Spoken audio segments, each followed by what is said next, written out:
So here at the Tetride Group, another passion of ours is electric bicycles. That's why we started the company Tetride Cycles, and one of the bikes that we were interested in is this Engwe.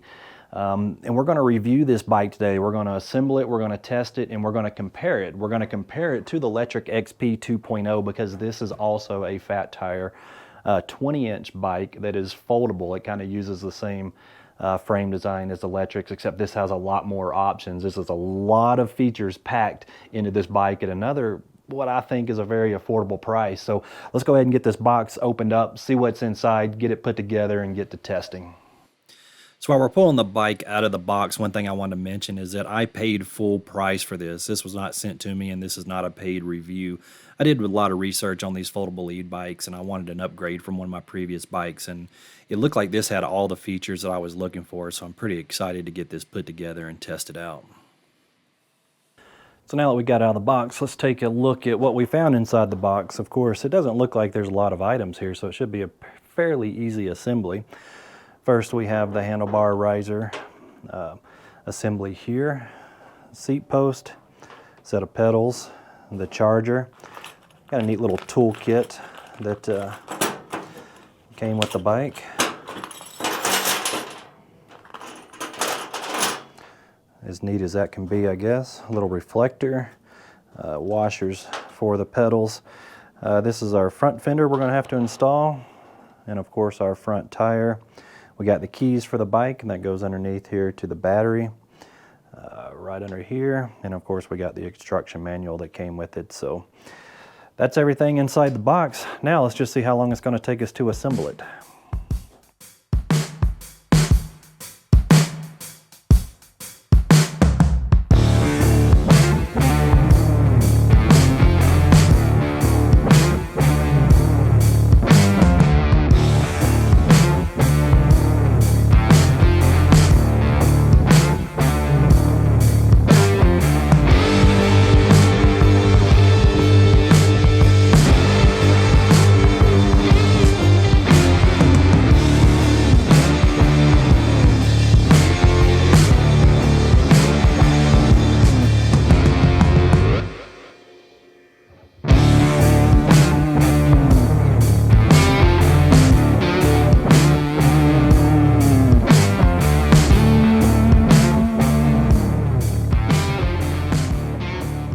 Engwe Engine Pro, here it is, all assembled. So that assembly took me, I don't know, maybe 20 minutes. It really was not bad at all, very easy to do. Now I'm going to, before I take this down and take it outside, we're going to go over all the specs and look at the features on this thing. As you can see, it is a foldable bike, full suspension. This is what I'm excited about. It has the shock up here in the front for the rear suspension, and it has the fork suspension up front with their adjustable, and they have lockouts and all on them. But before I take it down, the very first thing I'm going to do is do a pre-flight inspection on it. I'm going to go over every nut and bolt on the bike to make sure that everything is tight and secure. And we're going to fill the tires with flat out. This by far is the best product I have used for tires. See, I live in an area where pure evil grows out of the ground, known as goat heads and cacti.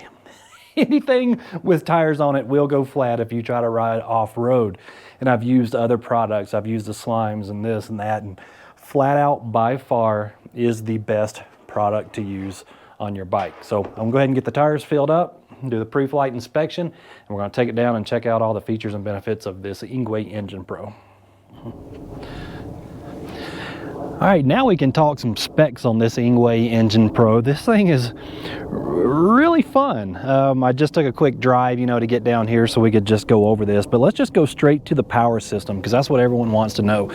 How fast and how far will it go? Well, the Engine Pro comes with a 48 volt 16 amp hour battery, and that's a very respectable battery for a bike this size. I think we're going to get pretty long distance out of it.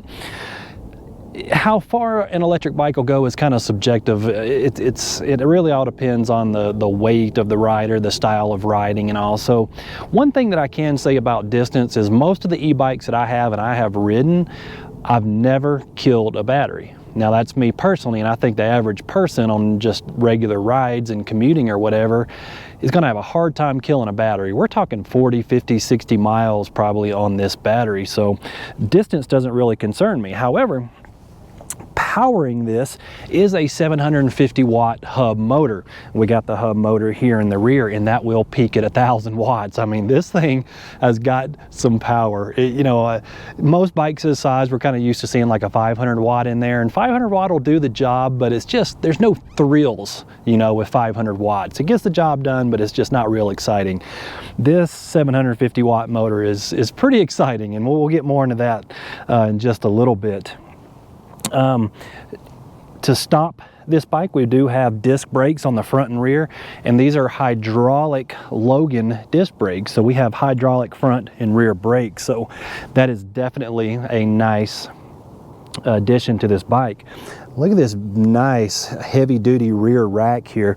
I think this bike has like a 300-pound maximum capacity, which is a lot to be honest with you, and this rear rack is definitely stout. I'm going to put some pannier bags on there and start carrying the gear. I like to carry my tools and spare tube and first aid kit and stuff in there. But anyways, that rack's going to handle whatever we're going to put on there. This is kind of what sets the bike apart from other bikes in this class, is the rear suspension. We have the rear shock right here kind of in the center of the frame, and you can definitely tell it's working. It's definitely absorbing some of the impacts as I was riding here off-road, along with the front suspension here. That's actually a pretty good front suspension on this. It's really taking in the bumps, but I can feel the bumps. Although we have a front and rear suspension, I'm still getting jarred a little bit more than I would on a regular mountain bike or one of my bigger fat tire bikes. And I took the tires up to like 23 PSI, so I'm gonna take a little pressure out of them and see if that helps, because usually these fat tire bikes, the big tires will absorb a lot of that impact. So at 23 PSI, I might be a little high. I'm gonna take them down to about 18 or so and see how that feels off-road. So turning the bike around here, we can see we've got a nice big front chain ring with the guard. What I like about the guard on the front chain ring here is it keeps your pants from getting caught in the chain, between the chain and the sprocket. So I always like a cover on there, and that's good that this comes with one. Our derailleur, Altus, this is a Shimano Altus, and it's got an 8-speed cassette on it. So what I've noticed is that's a pretty good range of gearing on that 8-speed.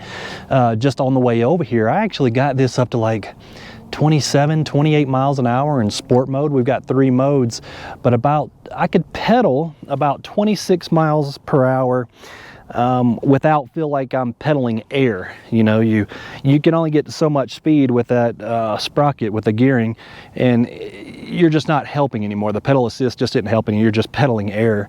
So that's pretty good though, to get 26 miles per hour out of that. And something else to take into consideration is not only these fat, 20 by 4 inch tires, which are really nice, is the solid wheels here. We don't have spokes like some of the other bikes in this price range would have. And what that means is that a bike that has a 300-pound capacity, usually spokes will stretch and kind of get out of line, and we'll have to adjust the spokes and kind of true those wheels up. But with the solid wheels, I don't think we're going to have to do that. So that is also a nice addition to this bike. So coming around to the rear of the bike, we notice we do have a rear tail light. Now this is just a rear tail light. This is not a brake light. The fender is straight, but it's the mounting bracket, you can see, is mounted a little off center, and that little things like that just, I don't know, really drive me up the wall. But that's just my OCD. Most people, no problem. The fender does look straight over the tire, so that's a good deal. Looking at these pedals, part of the folding option of this bike is the pedals themselves. It's got a nice metal pedal here, and when you fold the bike, you can push the pedal in and fold it over like that, and that kind of helps with storing the bike, or when you're actually using it to transport, folding it to transport. Here's the lever where we release the center portion of the bike, and that's how we fold it in half. Coming around to the front, we do have the front headlight. They are on a sensor. We can either turn them on or just have the sensor turn the light on. So I haven't ridden it at night yet, so I don't know how bright, how effective they are, but we will check that out. Coming up, taking a look at the Logan brakes. Again, these are hydraulic and they have a really nice feel to them. Now taking a look at the command center, we've got our hand grips. These are locking grips, and they're leather. They feel pretty good. I'm kind of used to seeing these type hand grips on these bikes, and they got the little side here so you can kind of rest your hand on, kind of reduce fatigue. They feel pretty good. One thing about this bike is you see how narrow the handlebars are, and it feels kind of weird. So that's going to be probably my first upgrade on this bike, is to put wider handlebars on there so that we can put more attachments up here, headlights and whatever we need to. Here's our keypad. We've got the on button here, lights, plus, minus, and information. We've got a nice bright LCD screen that I can easily see. Now the sun is directly on that screen. You can see how well we can see that. We've got, you can see here, 0, no pedal assist. We got up to 5 pedal assist modes. Right now, we are in the sport. What we'll do is we'll press and hold the information button, and then that's how we are going to change into modes. There's eco, normal mode, sport mode. As far as I'm concerned, sport is the only mode we need on this bike. Here's our shifter. We downshift here, and then over the top is where we upshift with our finger. That is part of the Shimano system, and it is really nice. I really like that. Our handlebars are telescopic. Here we can just open this up, and we can raise, lower our handlebars as far as we want to. This lever here is just how we fold the handlebars down. We'll lift that up, pop it down, and then the handlebars, you see, will fold down for, again, for just transporting the bike, if we're putting it in the back of a car or an SUV. Front shocks are adjustable and do have a lockout on them. Really nice. Front fender fit really good for me. Really centered over the tire. And I really like this deep gray color on this bike. It looks really sharp. So enough about the specs. Let's go for a ride. All right, see, our battery is at 100%. We're on a Sport PA-Sys number 2. That's where we're going to start out here to, let's see, so I'm trying to pedal. Okay, so it took a second for, but that's normal with the cadence sensor. That it's going to take a second for, you know, the power to come in. Now I did let some air pressure out of the tires, so I'm down to about 17 PSI, which made a huge difference in the ride quality. It rides a lot smoother than when I had it about 22 or 23 on my way out here. So we'll get off-road and we'll kind of do a speed test on this, or I guess back on the trail. Yeah, really smooth off-road. It handles really well too, even with these short handlebars. It's not terrible.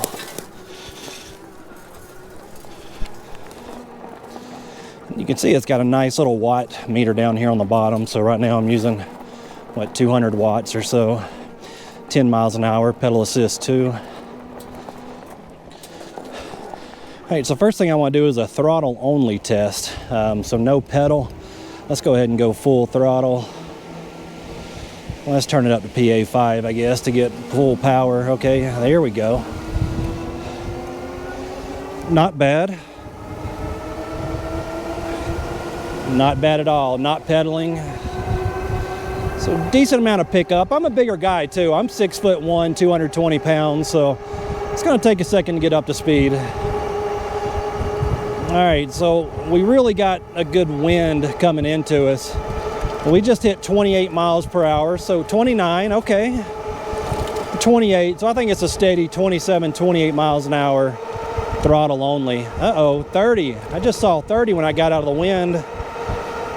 Wow, 30.3, throttle only on flat ground. Ooh, coming into a curve, slow it down. All right, let's bring it down to PA1. And one thing I want to see, so I put it in PA1. You can see down here it shows a negative 69 watts. We're actually doing regenerative braking right now. This bike has a regenerative motor, so it's actually putting power back into the battery. Negative 34 watts right at the moment. We are 100% battery, so we're not going to get full regenerative capability. But it only works in pedal assist 1. So, you know, really about as fast as I can pedal in PA1 is about 10 miles an hour. And what's neat is we can go in this screen and we can set the amount of percentage of power we want for each pedal assist mode. Right now I think I'm just at like 20 or 25%. Probably 20%. I'm not sure. I'll have to go in and look at it again. But about 10 miles an hour. Let's bump it up to PA2. I got a little boost in power. I think that's around 30-something%. That gives me just a couple more miles per hour, about 12. Let's bump it up to PA3. That's a good boost. I think that's about 50%. About 16 miles an hour.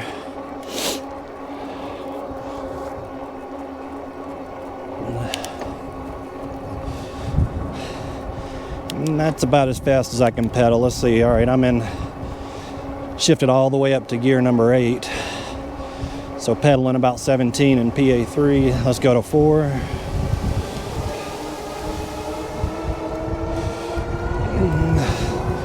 All right, so PA4 pedal assist, we're doing about 25.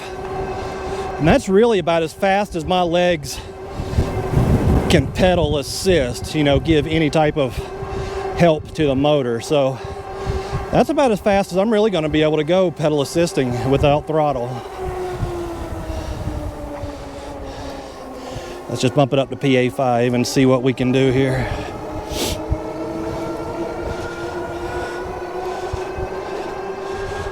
$25, $27, $28. Yep, that's as fast as I can pedal, about 28 miles an hour. And go back to PA1.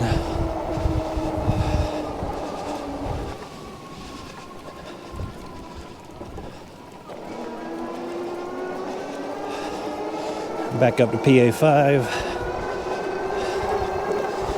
Yeah, I'm really surprised that the dual suspension really makes a big difference on this bike. And that extra travel in the front forks also makes a big difference. And then letting the pressure out of the tires.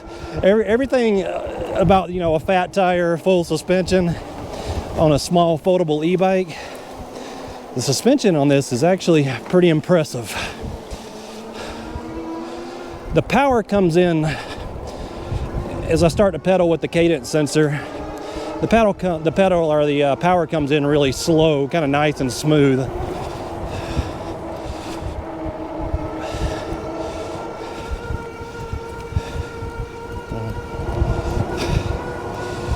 Let's see how we do in some grass. Oh yeah, it doesn't even feel the grass. It just floats right across. This is nice, thick, soft grass. Didn't even feel it. Coming off a curb, and the suspension did really good, so.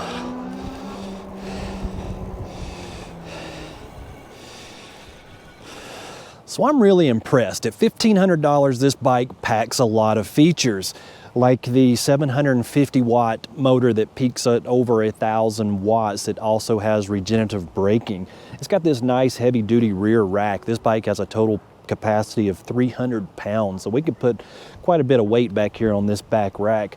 We've got full hydraulic disc brakes. Where else are you going to find that type of brakes on a foldable e-bike in this price range? Full suspension, front and rear. We got really good travel in the front and the rear. Makes a really big difference.